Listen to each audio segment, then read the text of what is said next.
সুন্দরবনে বাঘের মুখে পড়েও প্রাণে বাঁচলেন মৌয়াল বাবলু গাজী। বিস্তারিত প্রতিবেদনে।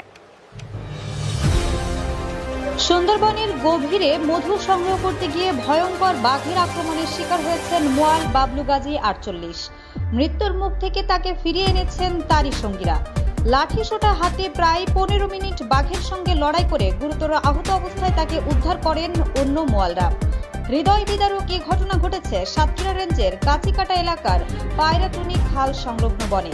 রোববার সকাল ৮টার দিকে ঘটে যাওয়া এই ঘটনার প্রায় ২৪ ঘন্টা পর সোমবার সকাল ৭:৩০টার দিকে বাবলুকে লোকালয়ে আনা হয়।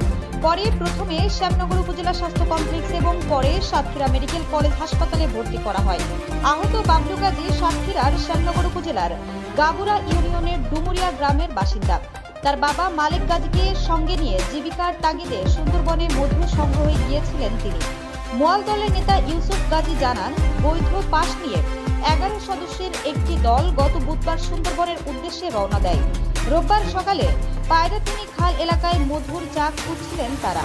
বাবলু গাজী একটু সামনে এগিয়ে গেলে আচমকাই ঝোপের আড়াল থেকে একটি বাঘ তার উপর ঝাঁপিয়ে পড়ে।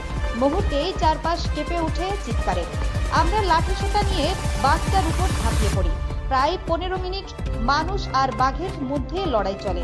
পরে বাঘটা বাবলুকে ছেড়ে জঙ্গলের ভেতরে চলে যায়। কাপা কণ্ঠে তার বাবা বলেন, ছেলের উপর বাঘের ঝাঁপিয়ে পড়ার দৃশ্য এখনো ভুলতে পারছে না।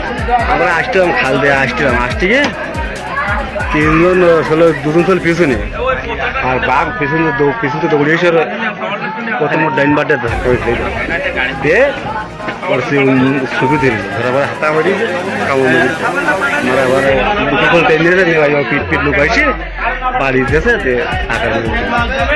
বাঘ উঠে গেল না। সাতক্ষীরা মেডিকেল কলেজ হাসপাতালের সার্জারি বিভাগের প্রধান শরীফুল ইসলাম জানান, আহত বাবলুর শরীরে একাধিক ক্ষত রয়েছে। তার অবস্থা আপাতত স্থিতিশীল হলেও অস্ত্রোপচার প্রয়োজন হবে। মৌয়ালরা বলেন, মধু সংগ্রহ করতে যাওয়া মানেই মৃত্যুকে সঙ্গে নিয়ে পথ চলা। কখনো বাঘ, কখনো কুমির, আবার বনদস্যুদের আতঙ্ক। বন বিভাগের বুড়ি গোয়ালিনী স্টেশনের কর্মকর্তা ফজলুল হক জানান, ঘটনাটি সম্পর্কে তারা অবগত হয়েছেন এবং আহত মৌয়ালের চিকিৎসার খোঁজ খবর নেওয়া হচ্ছে।